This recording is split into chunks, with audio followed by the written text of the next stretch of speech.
Gunung Senja yang terlupakan. Bab 1, Jejak Awal. Kelompok pendaki yang beranggotakan 6 orang, Arga, Lestari, Dimas, Rina, Bima, dan Sinta, memutuskan untuk mendaki Gunung Senja, sebuah gunung yang jarang dikunjungi orang dan banyak menyimpan cerita mistis. Menurut warga desa setempat, gunung itu adalah tempat persemayaman roh-roh yang meninggal secara mengenaskan puluhan tahun silam.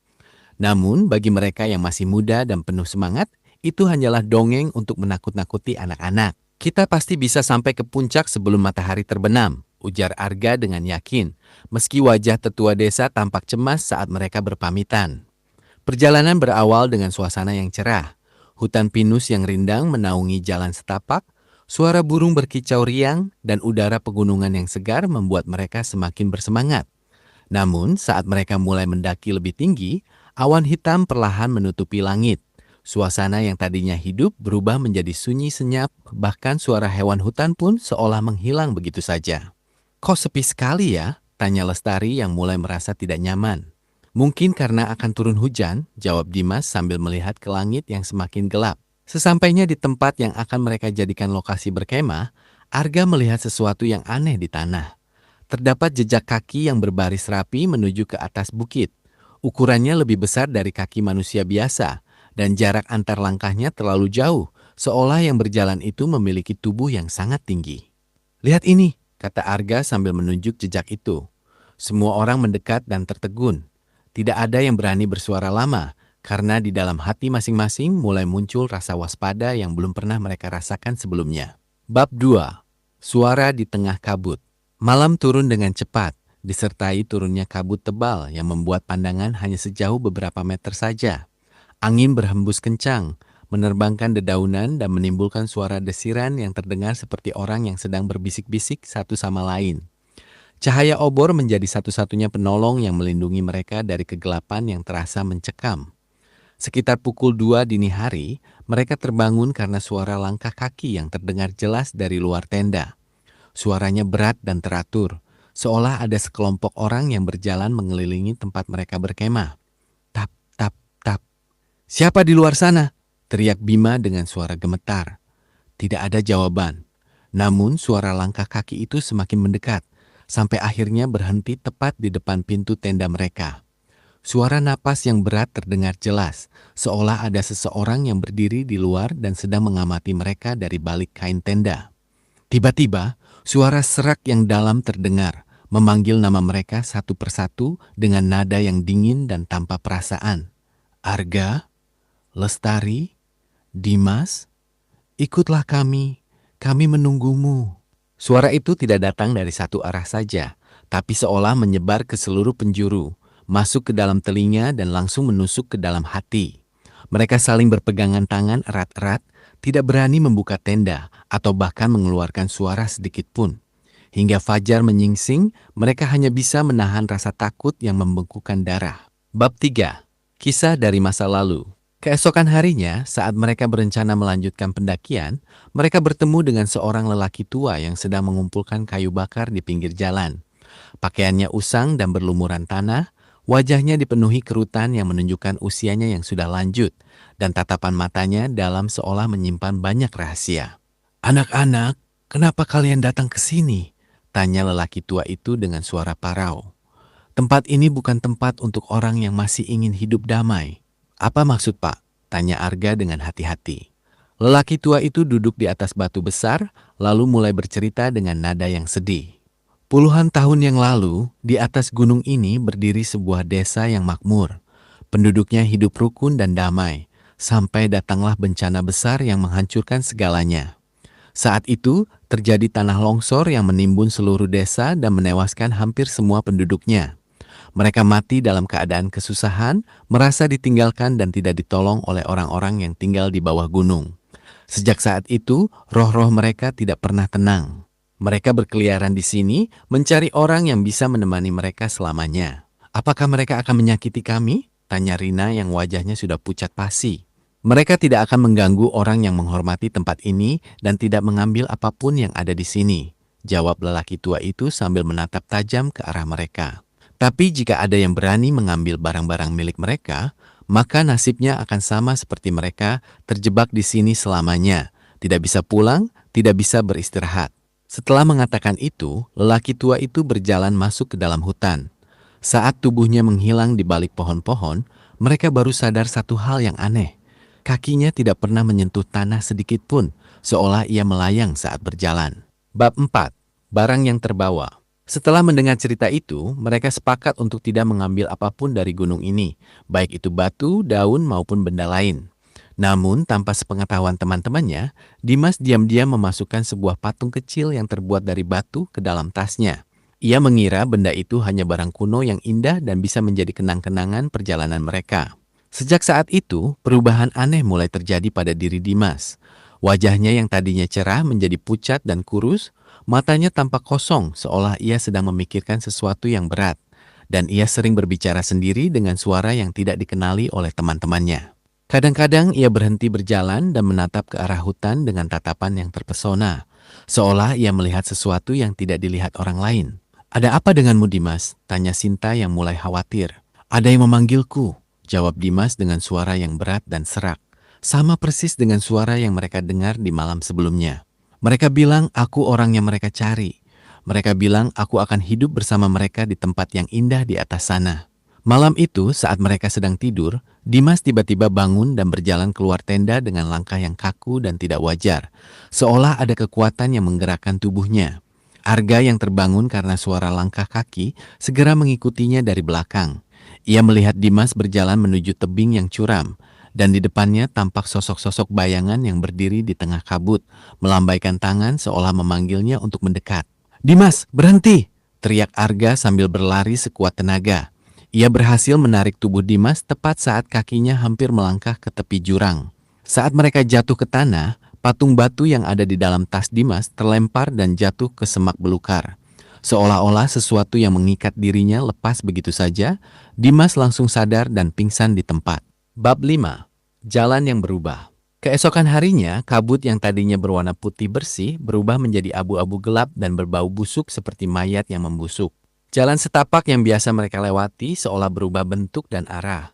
Meskipun mereka berusaha berjalan menuju puncak, mereka selalu kembali ke tempat yang sama berulang kali.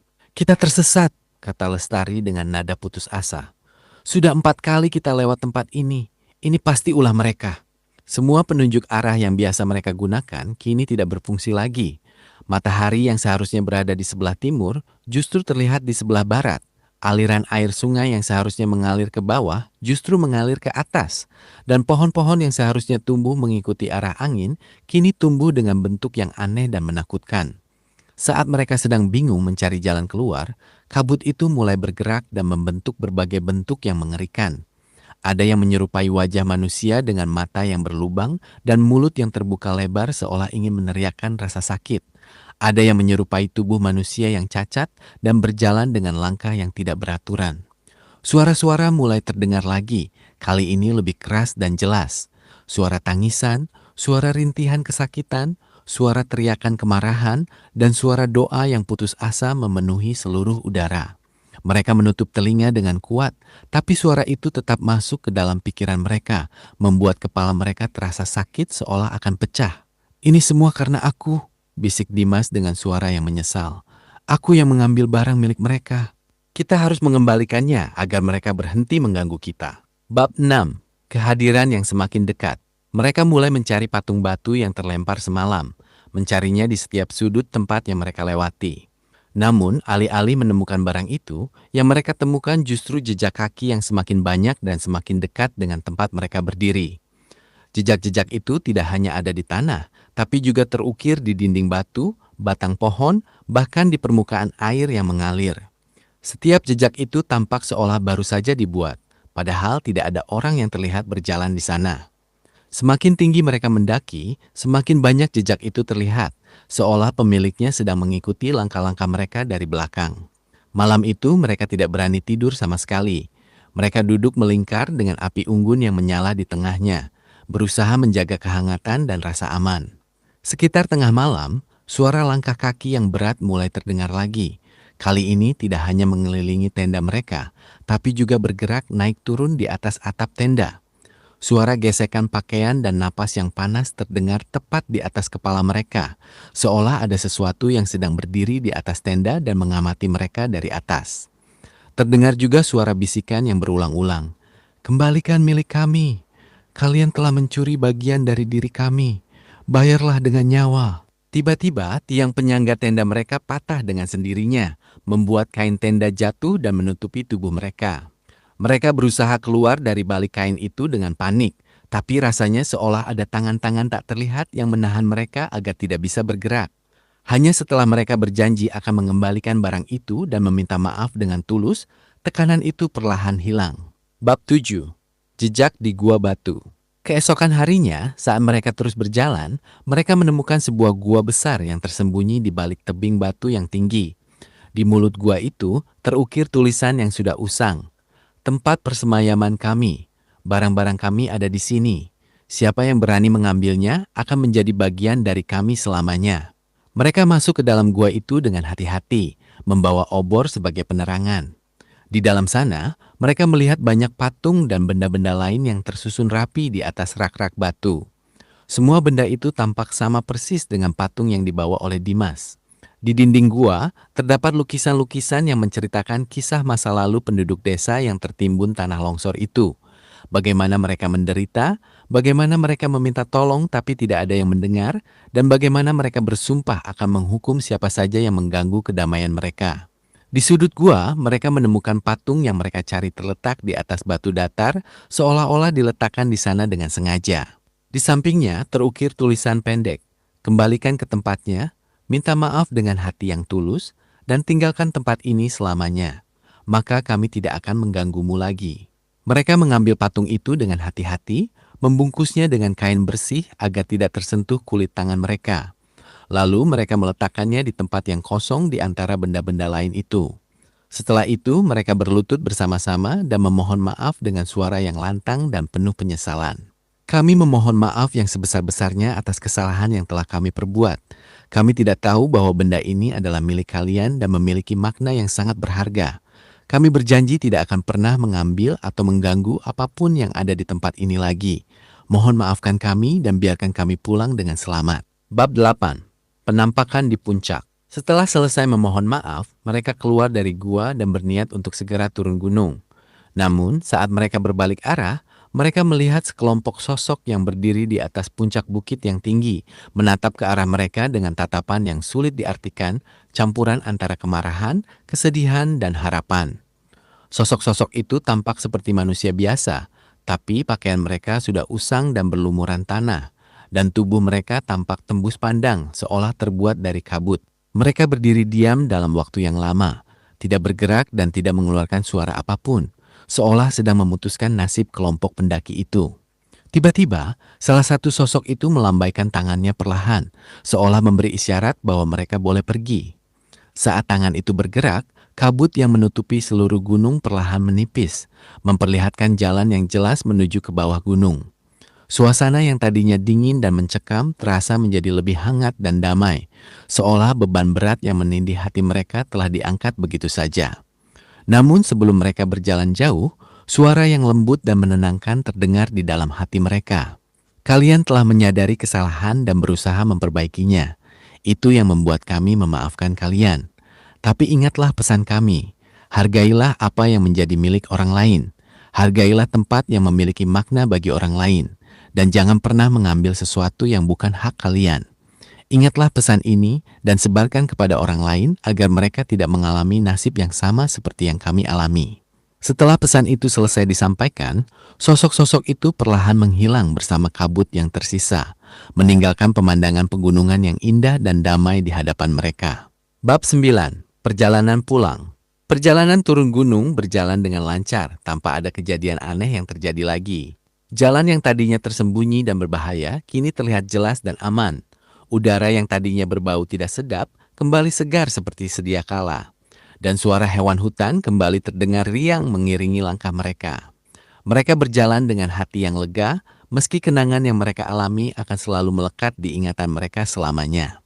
Mereka sadar bahwa apa yang mereka alami bukan sekedar cerita horor yang menakutkan, tapi juga pelajaran berharga tentang rasa hormat, kejujuran, dan tanggung jawab atas setiap tindakan yang kita lakukan. Saat mereka tiba di kaki gunung, matahari baru saja terbit, memancarkan cahaya yang hangat dan menerangi seluruh desa yang ada di bawahnya. Warga desa yang melihat mereka kembali dengan selamat menyambut mereka dengan rasa lega, karena sebelumnya banyak pendaki yang pergi ke Gunung Senja tapi tidak pernah kembali lagi. Mereka bertemu lagi dengan lelaki tua yang pernah mereka temui di tengah perjalanan. Kali ini wajahnya tampak cerah dan tersenyum ramah. "Kalian beruntung," katanya. "Banyak orang yang datang ke sini dengan tujuan yang salah, ingin mengambil barang berharga, ingin membuktikan keberanian dengan cara yang tidak benar, atau bahkan hanya ingin mengejek apa yang mereka tidak mengerti. Kalian datang dengan hati yang baik, dan saat berbuat salah, kalian berani meminta maaf dan memperbaikinya. Itulah yang menyelamatkan nyawa kalian." "Pak, sebenarnya siapa Bapak sebenarnya?" tanya Arga dengan rasa ingin tahu yang besar. Lelaki tua itu tersenyum tipis, lalu menjawab dengan suara yang lembut. "Aku adalah salah satu dari mereka yang tertinggal di sini puluhan tahun yang lalu. Aku ditugaskan untuk mengawasi dan memberi peringatan kepada setiap orang yang berani memasuki wilayah ini. Selama ini, hanya sedikit yang mau mendengar nasihatku dan berusaha memperbaiki kesalahannya. Kalian adalah salah satu dari sedikit orang yang berhati baik dan bertanggung jawab." Mendengar itu, mereka semua tertegun dan merinding seketika. Ternyata orang yang selama ini memberi petunjuk dan peringatan kepada mereka adalah bagian dari roh-roh yang mereka takuti. Namun yang mereka rasakan bukan lagi rasa takut, melainkan rasa hormat yang mendalam. "Terima kasih atas semua pertolongan dan pelajaran yang Bapak berikan kepada kami," kata Lestari dengan suara yang penuh rasa terima kasih. "Kami tidak akan pernah melupakan apa yang telah terjadi dan apa yang telah kami pelajari." Lelaki tua itu hanya mengangguk sambil tersenyum. "Pergilah sekarang. Kembalilah ke keluarga kalian dan jalani hidup dengan baik. Ingatlah selalu pesan kami dan sampaikan kepada semua orang yang kalian kenal. Hanya dengan cara itulah kedamaian akan terus terjaga, baik bagi kalian maupun bagi kami yang ada di sini." Setelah mengucapkan kata-kata itu, tubuh lelaki tua itu perlahan memudar menjadi cahaya putih yang lembut, lalu menghilang sama sekali seolah tidak pernah ada di tempat itu. Mereka sadar tugasnya telah selesai dan kini ia juga bisa beristirahat dengan tenang bersama yang lainnya. Bab 10. Kenangan yang tak terlupakan. Beberapa bulan telah berlalu sejak perjalanan itu. Namun kejadian di Gunung Senja masih terus menjadi topik pembicaraan di antara mereka. Setiap kali bertemu, mereka selalu mengingat kembali setiap peristiwa yang mereka alami, mulai dari ketakutan yang luar biasa hingga kelegaan yang tak terkira saat mereka bisa pulang dengan selamat. Perubahan besar terjadi pada diri mereka masing-masing. Mereka yang tadinya sering meremehkan hal-hal yang tidak mereka mengerti, kini menjadi orang yang lebih bijaksana dan menghormati segala sesuatu yang ada di sekitarnya. Mereka juga tidak pernah lagi berani mengambil barang apapun yang bukan milik mereka, sekecil apapun barang itu. Mereka juga menyampaikan semua cerita dan pelajaran yang mereka dapatkan kepada teman-teman, keluarga, dan warga di sekitar tempat tinggal mereka. Sejak saat itu, orang-orang yang ingin mendaki Gunung Senja selalu mempersiapkan diri dengan baik, menghormati tempat itu, dan tidak lagi berani berbuat sembarangan. Banyak yang datang hanya untuk menikmati keindahan alamnya, berdoa dengan hormat, lalu pulang dengan selamat tanpa ada kejadian aneh yang mengganggu. Suatu hari, saat mereka berkumpul dan melihat foto-foto yang mereka ambil saat pendakian, mereka melihat sesuatu yang aneh di salah satu foto yang diambil di tempat berkemah. Di balik bayangan mereka, terlihat sosok-sosok samar yang berdiri mengamati mereka dari kejauhan. Namun yang membuat mereka terharu bukanlah rasa takut, melainkan kenyataan bahwa sosok-sosok itu tampak tersenyum seolah sedang mengawasi mereka dengan penuh kasih sayang. "Sepertinya mereka masih mengawasi kita dari sana," kata Dimas dengan senyum yang tulus. "Dan aku bersyukur karena mereka mengajarkan aku pelajaran yang paling berharga dalam hidupku." Hingga akhir hayat mereka, kenangan tentang Gunung Senja dan semua yang terjadi di sana akan terus melekat di dalam hati dan pikiran mereka. Bukan sebagai cerita horor yang menakutkan, melainkan sebagai pengalaman hidup yang mengajarkan mereka arti rasa hormat, kejujuran, dan tanggung jawab atas setiap tindakan yang mereka lakukan. Dan sampai sekarang, orang-orang yang mendaki gunung itu dengan hati yang tulus dan rasa hormat akan selalu merasa bahwa ada kekuatan yang melindungi mereka, serta mendengar suara-suara lembut yang seolah berbisik, "Teruslah berbuat baik, hargailah sesama, dan damai akan selalu menyertaimu. Tamat.